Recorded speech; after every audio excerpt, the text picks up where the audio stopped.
So anyway, to our topic today, Dad Talk, a conversation about fatherhood. And today you get to experience me, Guy Schingoethe. I'm a co-founder of Be Strong Families. I'm our chief operating officer and have been for the last going on 10 years. And I'm joined by my Andrew colleague, Hitchcock. Andrew Hitchcock from Minnesota. And just to kind of, in case anyone's confused, we were originally coming in today, and I was going to be joined by, we were going to be joined by our other colleague, Tarcisio Ornelas, who's unable to be a part of the conversation today, unfortunately. So we're going to proceed without him, and we're going to welcome all of you into the conversation, as we always do, and hope folks get involved. But I'm a little disappointed because Tarcisio and I have been working together for, maybe going on 15 years, maybe a little. Yeah, I guess that's about right. Since we were working on Strengthening Families Illinois, and that was actually where we started the idea as parent cafes were starting to come about. Started the idea of this idea of dads cafes and dads only type cafe conversations, recognizing that there is like a unique energy when you have a group of men, parents, or otherwise family members speaking from a male perspective in a room with only men. It's I can't even articulate it that well, but there is a unique energy and freedom that comes with that, that I've experienced in dads cafes or and kind of men's only groups where there's a more of a comfort level. Some of the veil is pulled up. But at the same time, I've also experienced dads cafes that have included both men and women, where we're kind of talking about some of the challenges of fatherhood or engaging dads. And it's always a really rich conversation and really kind of cool to, hear different dads' experiences with their children, with their families, how we relate to some of the general cafe questions and how to relate to this idea of being in this nurturing relationship with our children, and kind of building off that, like seeing that as just like the be all end all. As being a dad myself, that's one of the things I love the most about being a dad, is being a nurturer and supporter and just diving into the energy that's being a father to my son Sterling, who's 12 now. So man, he's getting old. And I was sorry. No, go ahead. I wanted to say that I was also really looking forward to you and Tarcisio on this webinar, and I'm sorry that you can't make it. I am looking forward. Usually I'm in the background for these webinars, and I'm looking forward to being, taking part in the conversation. I myself am not a father yet. It's definitely something that I'm hoping to happen soon. But I also think that, coming into this conversation when I'm not a father, I'm just going to be thinking about my own experiences with my father and what I want my being a father to look like for myself. Sure. Hey, you're a brother, you're a son. Are you an uncle? Not yet. Working on it.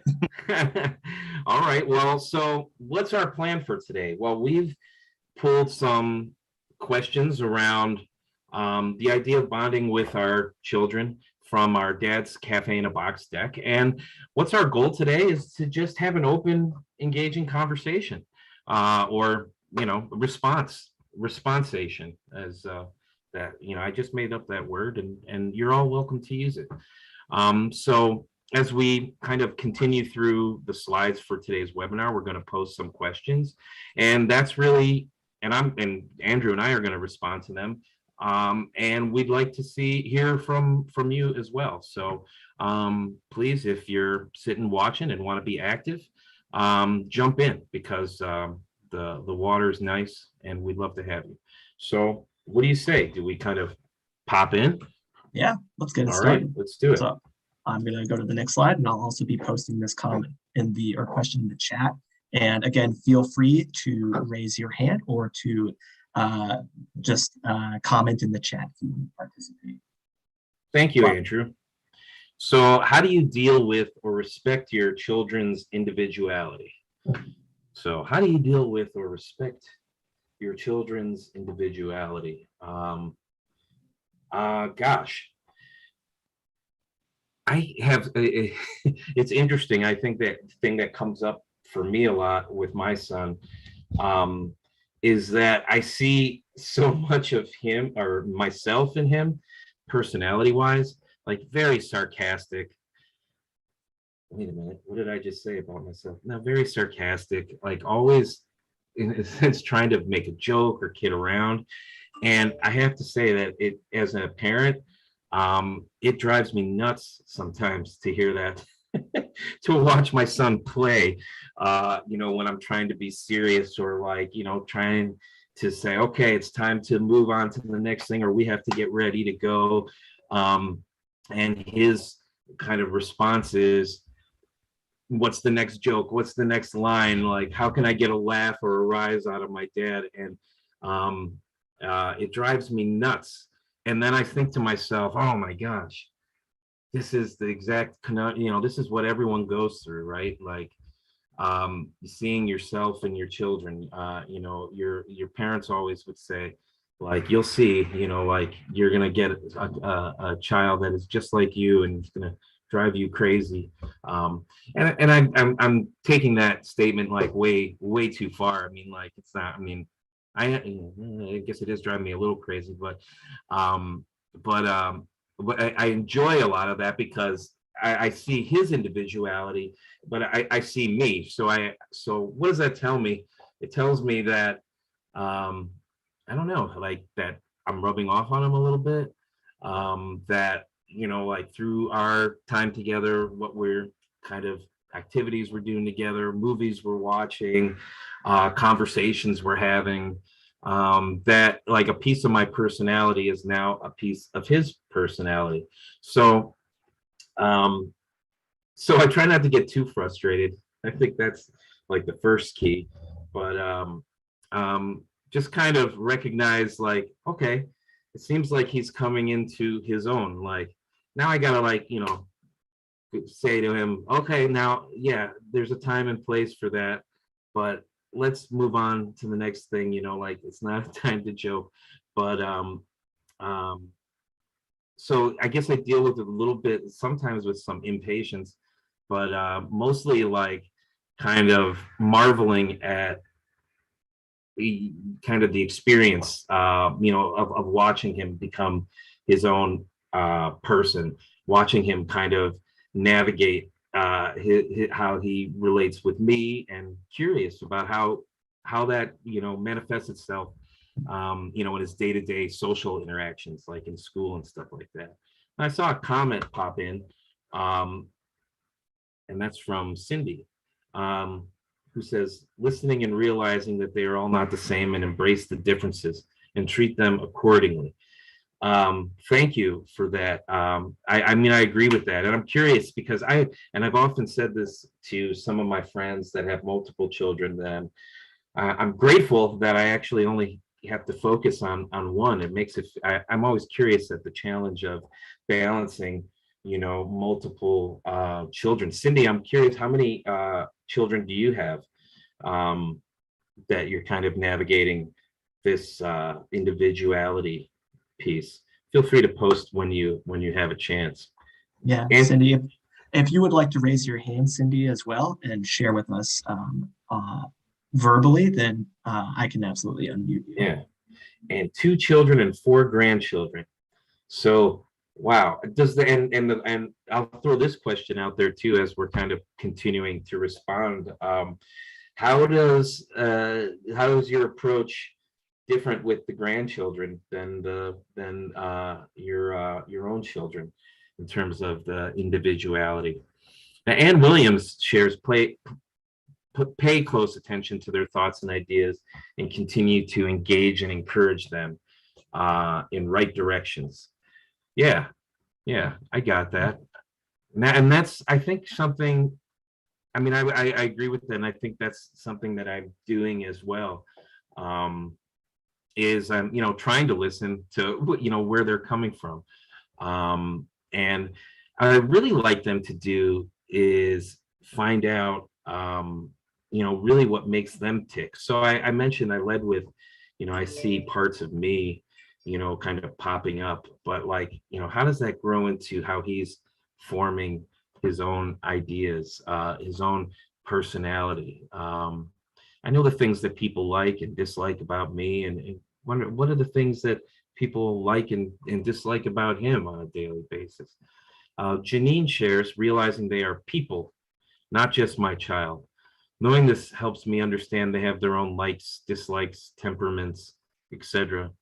Yeah, there's I can relate to that too.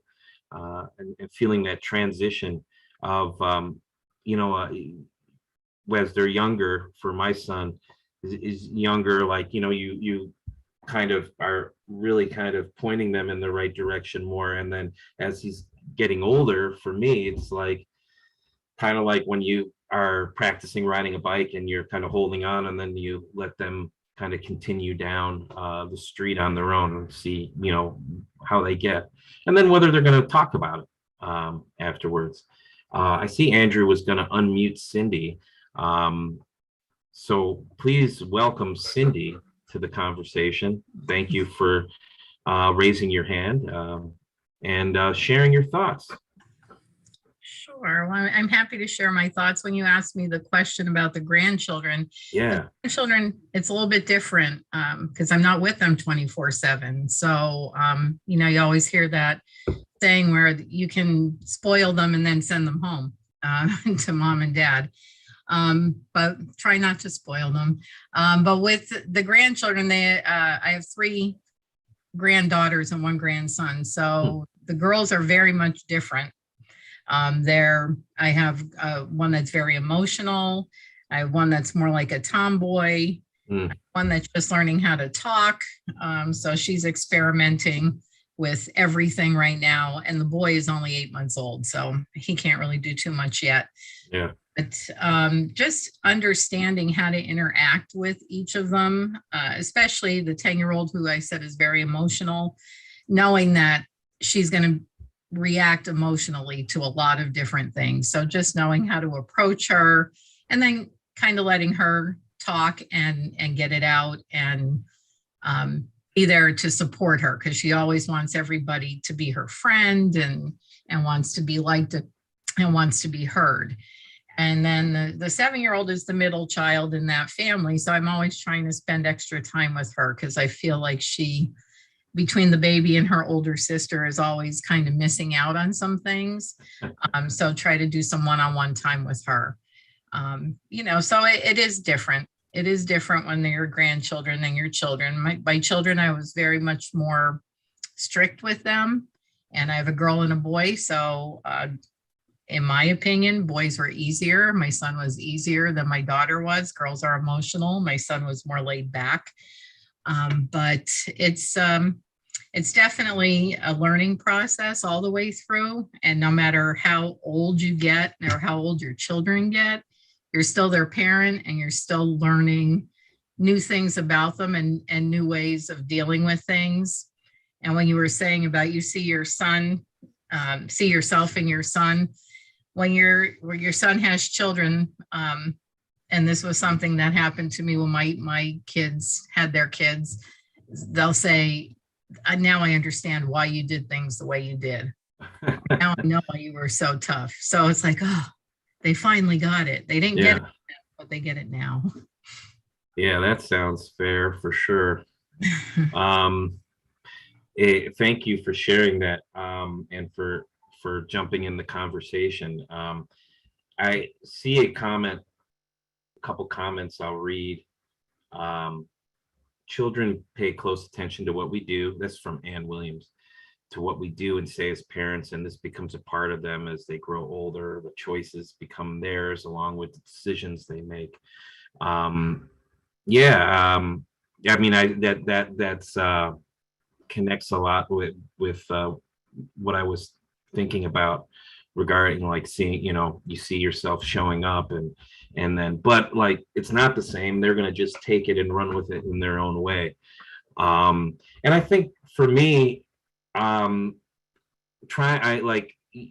I'm trying to help Sterling, that's his name, make good decisions. But I'm also trying not to be too hands-on, at this point. Thinking, like that's a part of, growing who you are. I mean, he started listening to music that I listen to, or like, but now he's got to find, like, so where does he take that? Or like certain types of movies. So where does he take that? Jermaine pops in with a comment and says, I've had to allow them to do certain things their way instead of me assuming that it won't work because it isn't my way. Yeah, I totally relate to that too.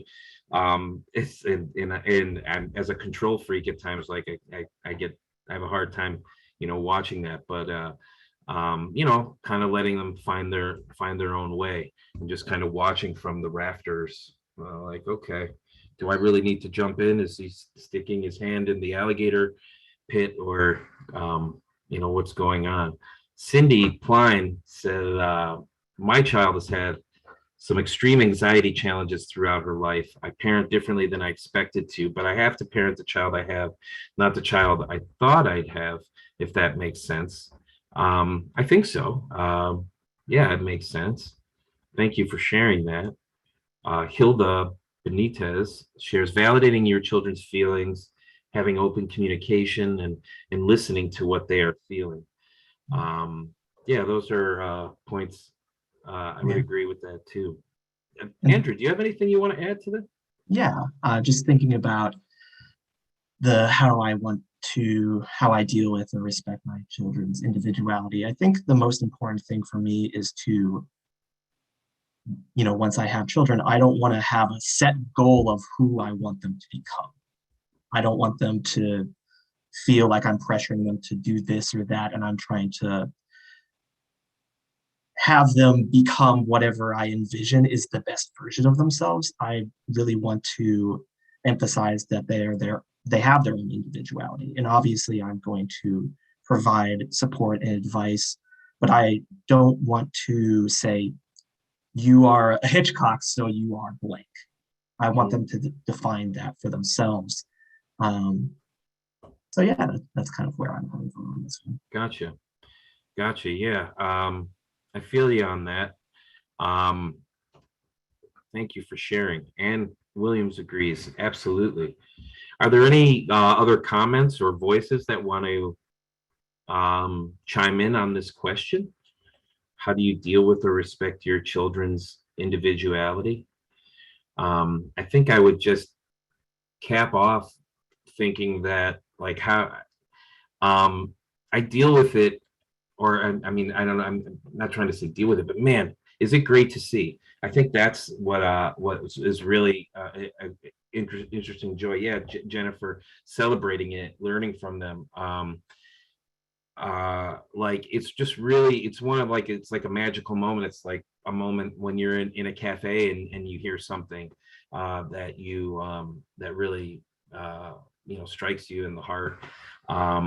It's just a wonderful journey to watch, this person become their own person. So I think it's a validating piece, as a father, or as any parent, I would expect would experience, to watch your children kind of become, the person they're going to be, and or the personality they're going to be. And go ahead. Did you want to? Oh, sorry. I think validating them through the different stages of their childhood as well. I remember for myself, my own father was really, really good at dealing with young children, reading the bedtime stories and, doing goofy stuff. But there was a shift once I became a teenager, I think, in a sense, because he wasn't sure how to respect or acknowledge the individuality of teenage sons. Yeah. And that's something where, like, the constant need to shift in terms of how I parent is something that I'm trying to think about. Obviously I'm a long way away from having a teenage son or daughter, but it is something where I'm like, okay, having taken my own experiences into account, how can I ensure that they feel that I am respecting them? And we Yeah. have a surprise visitor because I see Tarcisio has joined us. Oh, wow. Unexpectedly, Tarcisio Ornelas is joining this webinar. Welcome, Tarcisio. Thank you, guys. Sorry, I'm here, but I couldn't miss it. Well, we were talking about how you deal with or respect your children's individuality. We were kind of capping that off. Let me read Andrea's comment. I've always tried to make sure that my children know that they can express themselves in a safe space at home. They are loved and valued, and I try to get to know their individual traits and help them celebrate who they are. And I think what I hear in that, Andrea, was a really excellent point or thing that connects with me is and that my wife and Erica and I try to do is create an open space at home for them to experiment a little bit. And then if we can maybe give them some pointers for when they go out into the real world about, hey, you want to just mind this a little bit more when you leave the house.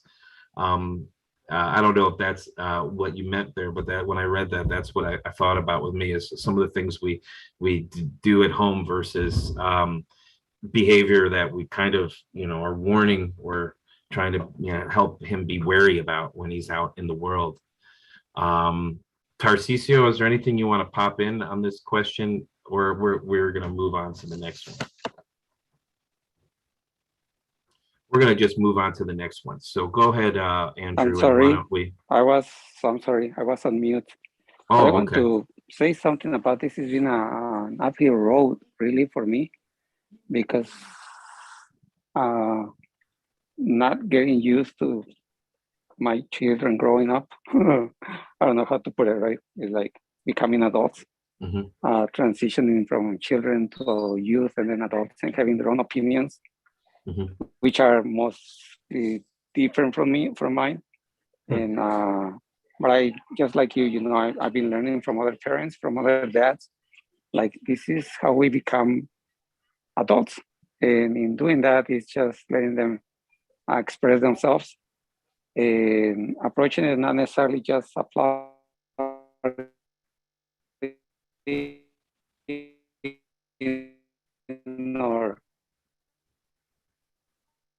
anything like this. And growing up surrounded by lots of different cultures, right? In a country that is so diverse, it's a new world for me. So just by letting them be, expressing themselves, and yes, why not, expressing my own opinions in that sense. That's all I have to say. This is a very interesting question, a very interesting world. And well, I didn't hear your response, Guy, but it's interesting. It's still not an uphill road, but rather, I say, exploring journey for me. Yeah. Well, you may not have heard my response, but it was brilliant. Ask anybody on this call, and they would agree. Brought a tear to my eye. Probably, yeah. I mean, Andrew cried. Probably, no, I'm just kidding. Let's move on to the next question. Sure. So next one we're going to talk about is what motivates you to participate in your children's activities as they grow older and why? So what motivates you to participate in your children's activities as they grow older and why? As Andrew just posted, if you want to jump into the chat, feel free to raise your hand. Just want to remind you of our agreements. And I'm starting to get into this more because my son is doing more activities, or it feels like he's doing more of like external activities that if I didn't show up, everything would be okay. Like when you're parenting young kids, it's like without the parent there, it just all goes to heck. Like you have to be there to watch, make sure kind of be there to help create some so I always used to feel like I don't want if I brought my son to a group thing, I want to make sure that things are under control, not so much of a helicopter parent, I guess, but is that the term? Helicopter parent, where like, but like, just want to make sure that he's, behaving okay, and everything's working out for him. No one's trying to pick on him. But I think for me, it's like I'm finding less and less that there are, those, daily opportunities. So as the more he's getting into things, what motivates me to be a part of it is just to spend more time with him doing the things that he likes to do. So, being able to support Sterling as he's playing basketball, even though they only won 2 games this year, but or when he wants to play his instruments, or he's in the youth jam rock band at the music store, wanting to be there to kind of watch him and be kind of be like someone that could see how things are going and give advice, or talk to him about it afterwards, or talk to him about like how he felt about, like, let's talk about basketball. How do you feel about, like, how the game went, about how you got into the game, what you might want to do. I also like to see, how he interacts with his peers, like how he puts himself out there with confidence, or shy. So I think, in essence, just to do more things with him, and have more fun. Like, it's just a different kind of fun. It starts to become more of a, and I don't want to say this and give people the wrong idea, but like, this is more of like a kind of like a peer-to-peer activity, like, like going to a concert or going to a sporting event, and him being at an age where he can handle himself. We're kind of just there together, and that's, brings the opportunity for questions and for sharing memories and experiences. And so, the more that I'm able to be there and participate in those things, like I'm seeing it a lot as we're talking about, like I mentioned basketball, I mentioned music, just finding more times where we're actually sitting and having, like, real conversations about how he felt about things, or getting asked real questions, and then feeling like I'm put on the spot, like, to a degree, like I got to come up with some wisdom here. And I don't know if that always comes out as wisdom, but just being mindful of of responding to his questions. I think that's important. I see some comments here. Jermaine, those memories from my childhood with my dad coaching me and supporting me are still with me today. It made me feel like I could do anything because he had my back. I want to do the same for my children. Yeah, you reminded me too of all those, of the few summers that my father had stepped in as a baseball coach, and really cherishing those like experiences. And then my son was saying, "You got to coach next year for basketball," and I'm like, "Son, I don't even really know how to. I don't even. I mean, I watch the Bulls. I mean, I watch. I don't know if I could coach these, coach a whole team like that. I don't know if that's really what you want. But I would be willing to, because he asked. But man, I'd be willing to fail at that for sure. If anyone wants to jump in and share your voice, you're welcome. Cindy, to show them that I am there and supportive, is her response. It's also a way to meet their friends and see how they interact with others. I agree with that. Yeah, I'm always curious, especially on this basketball team that my son's on. Like, everyone kind of gets along on a team to a degree, but like, so who are the kids on the team that, like, when you're in school that day, that you really don't like, or you're not getting along with, and how does that enter into the game situation? Kimberly, I want to be supportive and connected to them throughout. Thank you for sharing that. Yeah, I mean, that's definitely how I feel too. Because Ann Williams shares, because children are more apt to develop feelings of confidence and self-sufficiency. Being there for your children, being involved, supports verbal and nonverbal development, I guess. Yeah. Thank you for sharing that. Andrew, do you have anything you want to share? I think it is kind of this was touched on earlier, but seeing your child in another social setting. I wouldn't want to go to the activities, like say they were playing a sport and be the dad in the stands who's like yelling at the ref or anything like that. But I think actively going to things and showing support, maybe they don't do it very long. Maybe he just plays for a year or two and then changes. But I think that even as their hobbies and interests change, to see that I'm there and I'm supporting them no matter what, I think will mean a lot. And also, it'll give me a good chance to pick up on the lingo. If he plays hockey or something, I can start learning like hockey terms more often. Oh, it's not just hockey terms. I mean, when you bring up lingo, for sure, definitely hockey has some lingo. But man, well, and I experienced, my son, like a lot of kids, plays video games online, and so that's where I'm hearing some of like the terms, like the slang that kids use. Like I can't even remember it, but they were saying something, and it meant, this is a terrible point because I can't remember what they said. I can't remember what it meant, but I knew it was like, that doesn't mean that. But like, that's what we used to call it, hip, like, I don't know. I am actively excited to learn the lingo and then purposefully get it wrong to tick them off. I believe that you will. And you will be looked at with disdain. I think that that's kind of a rite of passage for any father to know the lingo and to actively, on a consistent basis, get it wrong. An example of this is with my own father. He is he works a lot with wood, like like selling to companies and everything like that. And it's called lumber. So I call it firewood. We also grew up in an area where we would chop our own firewood. So I call that lumber. Just mix-maxing those two is just a joy to his heart. He definitely doesn't roll his eyes at us. So I think it could go both ways. If my children don't try and annoy me with the wrong lingo, then what's the point? Sure.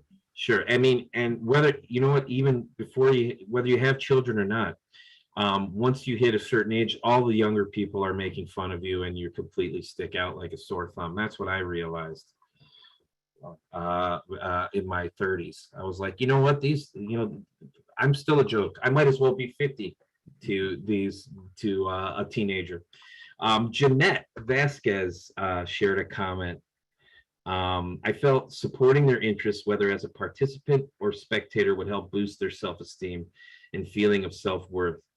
I agree with others saying it gave me a view of how they interacted with children and adults. And, it's so funny because like, it feels like such a simple concept too. Like, yeah, like, like just being there, like looking. I used to do a lot of theater myself, like when someone's in the audience that you love or care about, when it really does make you feel good and supported. And gosh, I'm grateful that I've had that experience to know that I want to reciprocate it with my son. Yeah, thanks for sharing that, Jeanette. Any other comments before we move on? Tarcisio, are you interested in sharing on this question? Of course, I'm hearing and reading all those chats and I'm thinking like, oh my God, I can't remember my father ever attending one of my games. Not that I was in a league. But for me and my daughter was in the Chicago Children's Choir. And almost every single event that she had, and I don't know really how much impact I made, but I think my motivation was like doing something my father or my mother never really did, which was attending my events or something. Not that I was in need of it. I don't remember having a need, but it was good experience just being part of something. Imagine having parents around. It would have been an awesome, amazing experience. So yes, I think that somehow it's different. My motivation is they weren't there. I want to be there. I don't want to miss any triumph or victory or lap, they can have. So that's my motivation mostly. Okay. Thank you.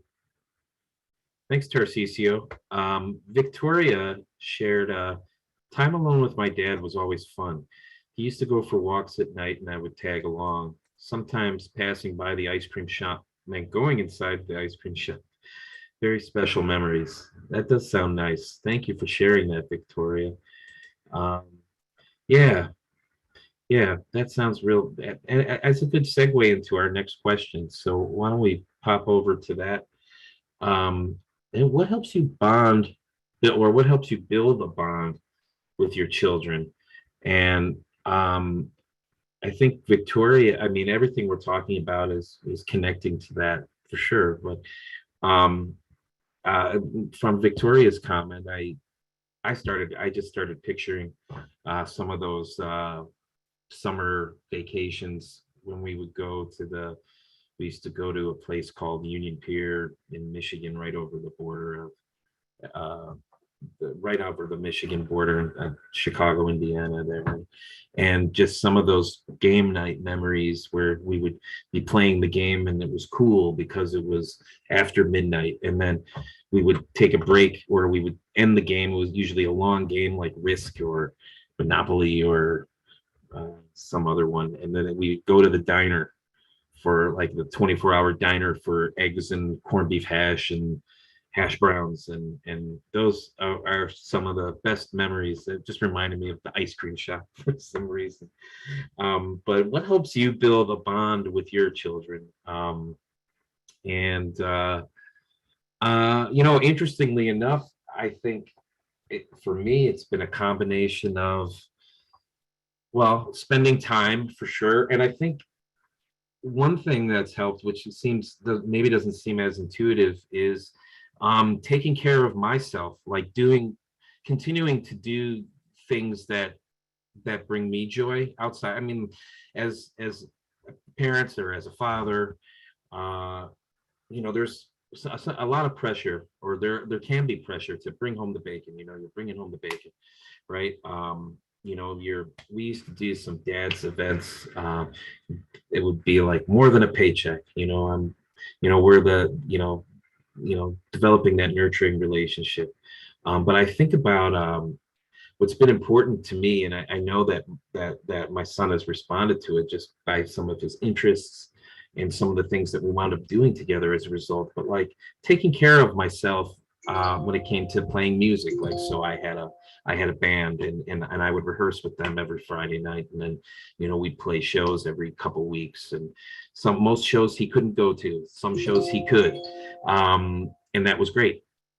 But like, so showing him that I had my own interests, and that was something he could maybe like think about, and then but coming back and having him experience those with me, experience like what I enjoy doing, what I love.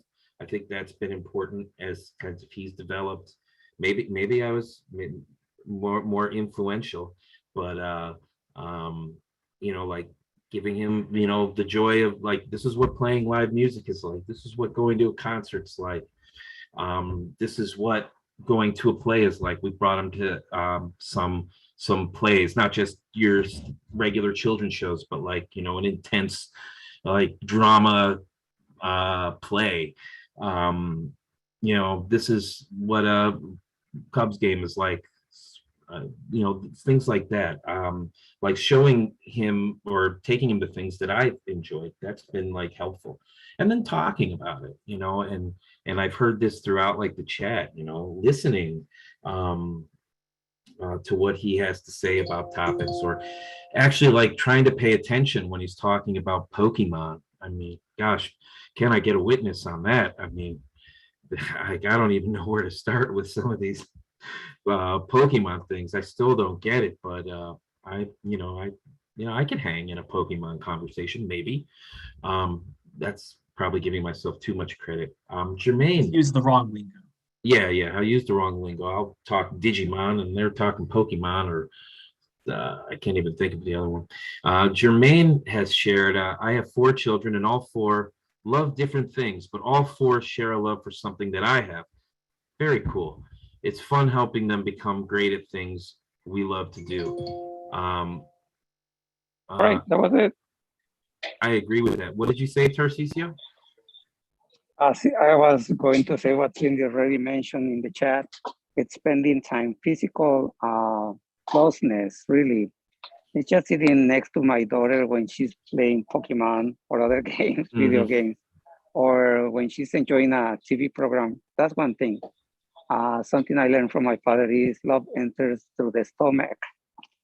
And yes, it was an ice cream, but it was taking us to a place. My father was never into an event that I played in or something, but he will take us every Sunday night. Please get ready to this, to see the train pass in one station that was there in my hometown. And in there, he will buy us something to eat, like night. It wasn't even dinner. It was something like junk food if you want to. But oh my goodness, what great memory. So I guess I inherited that with my daughter and just going to Burger King back then, right? And now it's more like even telling her stories. And I start joking like, when I was your age, I was 15 too. And she just looked at me like, oh my God, that's a lame joke. That's a great like joke. But hey, well, depending on the age, every year is different, right? But the idea of telling her my way of being when I was her age, and admitting that I wasn't perfect, really. And then she just comes out with stuff, right? And I said to myself, why did I open my mouth? I don't want to know everything. But anyway, that's serious, Guy, Andrew, and everyone out there. It's just telling her that I used to be just a youth, a human being who was imperfect, growing to be mature. Yeah. And that encouraged her to share her stories as well. So the emotional part of it. That really resonates with me, Tarcisio, and thank you for sharing. Just thinking about, bonding through the fact that you're human. I know that I think there's this kind of mentality a lot of times with fatherhood is to always have the answer. You get asked a question and needing to have the answer to it. And I've been thinking a lot about, obviously, I'm going to try and share my experiences and whatever I've learned, but I also want to frame it in a way where it's, I don't know everything. And I want to learn this, learn more about this with you, grow and bond in our relationship just through the simple fact of finding out things together. So that's very important to me. And just, finding things that interest the both of us, thinking about my own childhood, reading was always a very important way to bond with my father. I remember him getting all of us kids together and us all sitting on the bed while he read Lord of the Rings to us. And he would always throw in like things to make sure we were paying attention. So he would say, he would be talking about the hobbits. He would say, instead of the hobbits, he would say, well, there were 6 little boys who wandered into camp. And we were like, that's not how the story goes. Now you're just talking about us. So I'm getting a lot of nostalgia right now, just hearing about both of your experiences raising your children. I want to thank you for that. For sure. I mean, I think it got kicked off too. It's the ice cream shop kicked it off for me. Obviously what we talk about, then all of a sudden, like, yeah, where were those times, hand to hand? Cindy posted something, spending individual time with them and giving the time to talk or just have fun, for sure. I see someone raising their hand, Monica. Ann Williams, loving your children and spending time in whatever they find important. And Monica, welcome. Thank you for jumping on and sharing your voice. Yeah, thank you for letting me. It's so interesting how as when I was a young mom, bonding, I didn't know what it was bonding. And now that because all I did was work, and my mom was the same thing. So there was not a connection that we were not aware of what bonding was. But now, I'm raising a granddaughter, which I know they say it's not the same thing that being a granddaughter as raising a granddaughter as a daughter, but raising her as my daughter, I'm learning so much. And what I see as bonding is so simple. Bonding is so simple. Before I thought it was so complicated, but now it's so simple. All it is when I pay attention to her, paying attention, just being part of her own world. When she does funny behavior, me laughing with her, just making her feel that I accept her the way she is, not feeling judged. That is helping me connect with her, and I feel that. Or even being at the table with her when she's eating, not having our phone there, removing the phone. It's so interesting. And the bonding that I see, I can see it because when I'm with her, it seems that I'm her own world in that moment.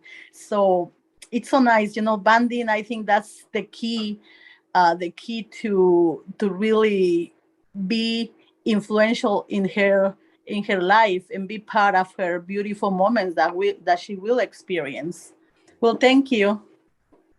Thank you, Monica. I appreciate you sharing your voice on the webinar today. Maria shares, I spend moments bonding with my grandkids by teaching them on nature walks and sidewalk walks. LOL.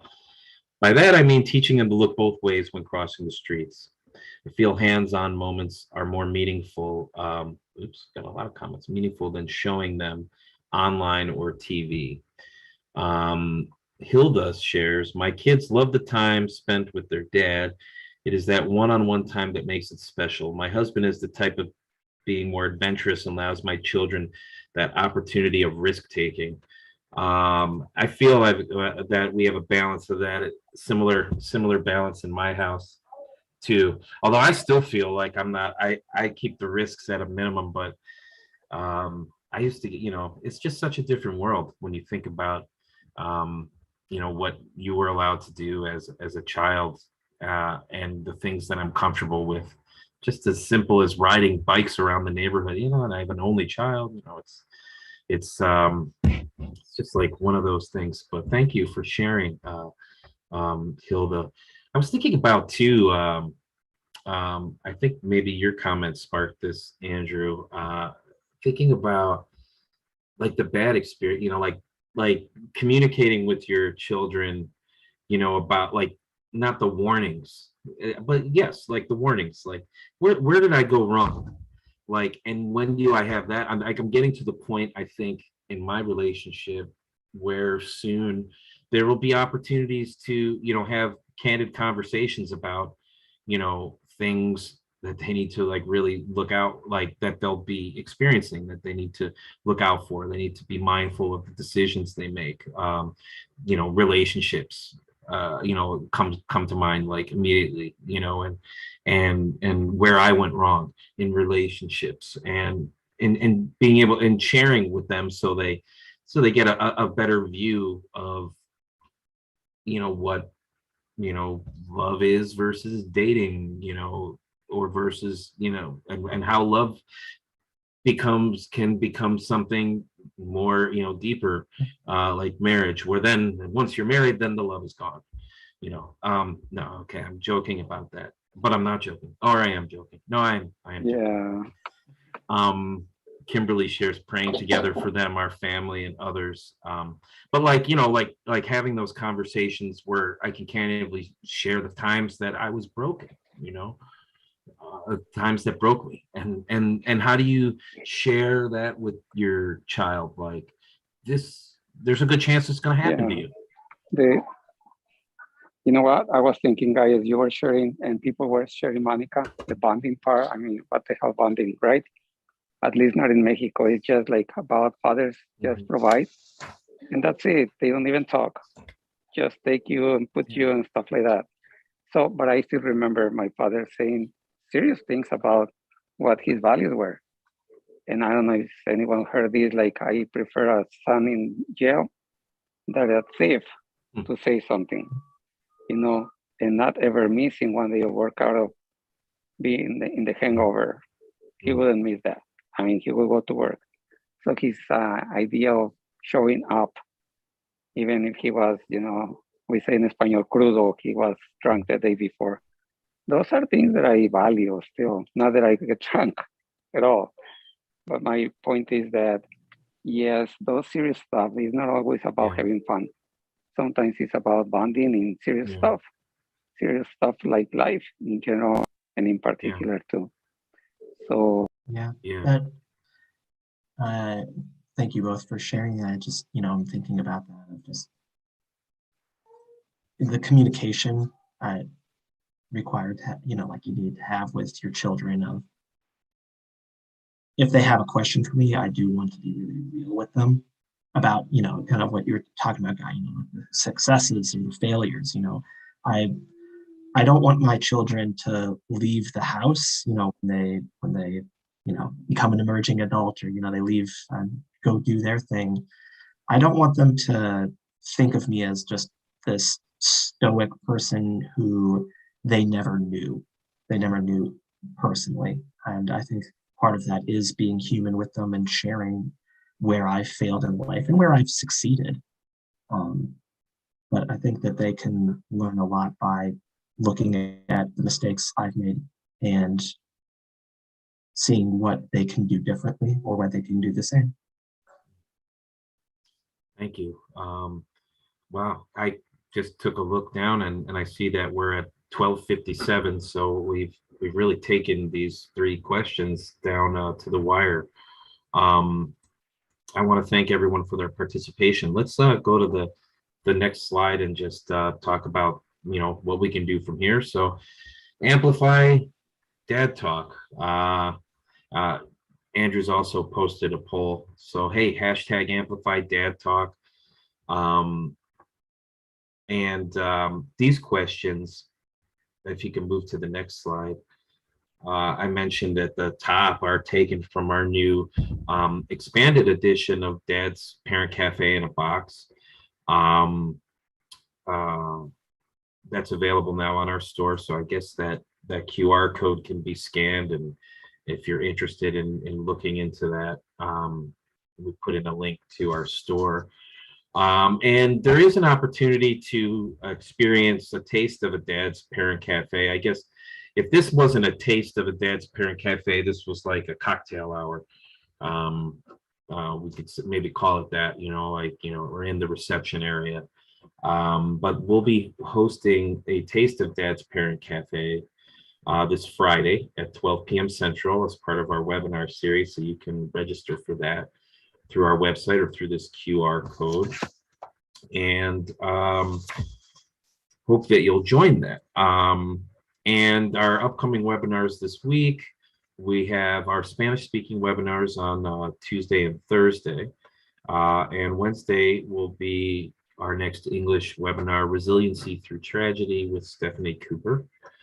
It's Wednesday, March 2nd. So there's a QR code for that as well. And I think lastly, just to help us out, and if you haven't, subscribe to our YouTube channel. These webinars become a part of that channel. They're shared live. And we hope you'll subscribe if you haven't already.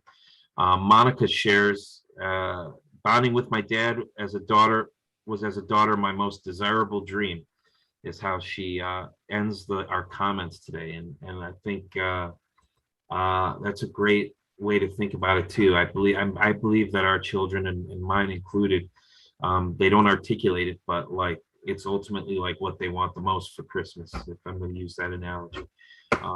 Like that's the stuff that's the most meaningful. I've seen it in action because they put that toy away about an hour later, and you're there for however long we can keep on chugging. So thank you. Thanks for that last comment, Monica. Andrew, thank you for leading us through this and being a part of the conversation and helping with the tech support. And I want to thank Cindy and Monica for jumping on and sharing their voice, and Tarcisio for jumping on unexpectedly. So it was great to have him. And thank you again for helping make this webinar series supportive and a source of information and conversation. And again, my name's Guy Schingoethe, here with Andrew Hitchcock from Be Strong Families. Have a